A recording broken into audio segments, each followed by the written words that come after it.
A ver, pensemos un momento. ¿Qué puede tener en común una presa gigantesca y el simple acto de sumergirse en una piscina? Pues resulta que es una fuerza invisible, silenciosa, pero con un poder inmenso. En este análisis vamos a desvelar los secretos de esa fuerza y cómo la ingeniería ha aprendido a dominarla para cambiar nuestro mundo. Es que, si lo piensas, es una pregunta que casi desafía la lógica. ¿Cómo es posible que un muro de hormigón, por muy grande que sea, pueda contener el peso aplastante de todo un lago?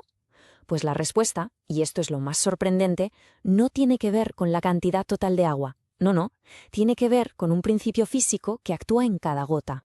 Y para resolver este misterio tenemos que empezar por el principio, por el concepto clave que lo explica absolutamente todo, la presión. Vamos a ver qué es exactamente. En su forma más básica, la presión es simplemente una fuerza que se reparte sobre una superficie. La fórmula P igual a F partido por A lo deja muy claro. Si aplicamos la misma fuerza en un área más pequeña, la presión se dispara.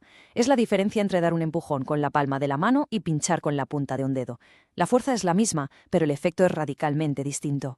Bueno, pues si aplicamos esto al agua, hablamos de presión hidrostática, o sea, la presión que ejerce un fluido simplemente por su propio peso. Y la fórmula nos da todas las pistas. Depende de la densidad del fluido, de la gravedad, pero la variable que lo cambia todo para una presa es la tercera, la H, la profundidad. De aquí sacamos 3 reglas de oro. La primera y la más importante. La presión aumenta con la profundidad. Lógico. La segunda, que la presión actúa por igual en todas las direcciones, como si empujara desde dentro hacia afuera. Y la tercera, que es la más sorprendente de todas. La presión no depende de la forma del recipiente. Esto es crucial porque significa que la presión en la base de una presa no depende de lo grande que sea el lago, sino solo de su profundidad. Vale, con estos conceptos claros ya podemos entender las leyes que rigen todo esto. Son, por así decirlo, las reglas del juego que permiten a la ingeniería no solo predecir esta fuerza invisible, sino también ponerla a nuestro favor. La ley de Pascal es casi como un truco de magia. Dice que si aplicas presión en un punto de un fluido, ¡pum!, esa presión se transmite entera y a todos los demás puntos, sin perderse por el camino.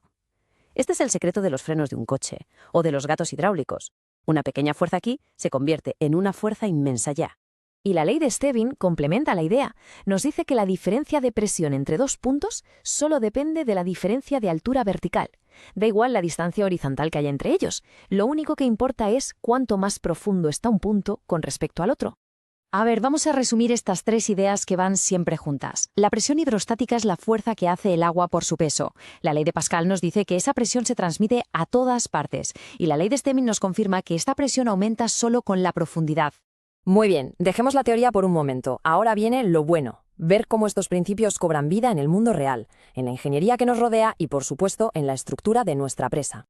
Y aquí vemos por qué es tan importante. El diseño de una presa, la estructura de un simple muro de contención, las tuberías que llevan agua a una ciudad, incluso el gato hidráulico que levanta un coche, todas estas maravillas de la ingeniería son posibles porque entendemos y controlamos la presión del agua. Venga, vamos a hacerlo tangible. Vamos a calcular la presión que se sentiría a 5 metros de profundidad, por ejemplo, en una piscina.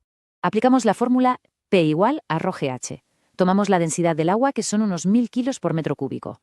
Lo multiplicamos por la gravedad, 9,81 metros por segundo al cuadrado, y finalmente por la profundidad, 5 metros. El resultado, 49.050 pascales, o unos 49 kilopascales. Esa es la presión que hay sobre cada metro cuadrado a solo 5 metros de profundidad. Ahora imaginemos lo que eso significa en la base de una presa, a 50 o 100 metros. La fuerza es monumental. Ya hemos visto la teoría y el cálculo. Pero, ¿y si pudiéramos ver estos principios en acción con nuestros propios ojos? Hay un experimento casero muy sencillo que lo demuestra a la perfección. Es un experimento clásico que cualquiera puede hacer en casa. Se necesita una botella de plástico, se le hacen 3 pequeños agujeros a distintas alturas, se llena de agua y simplemente se observa qué ocurre con los chorros. El resultado es inequívoco. El chorro del agujero inferior sale con mucha más fuerza y llega más lejos. Es la prueba visual y definitiva de la ley de Stevin. A mayor profundidad, siempre hay mayor presión. Resumiendo, las 3 ideas claves son estas. Primero, la presión siempre aumenta con la profundidad. Segundo, se transmite por igual en todas direcciones. Y tercero, el punto más importante para nuestra presa. La presión solo depende de la altura del agua, no de la cantidad total que haya en el embalse. Y para terminar, una última pregunta que pone a prueba todo lo que hemos visto. A la misma profundidad, digamos 1 metro, ¿la presión es la misma en el fondo de un vaso de agua que en mitad del océano? Si pensamos en las leyes que acabamos de ver, la respuesta puede parecer contradictoria, pero la física no miente.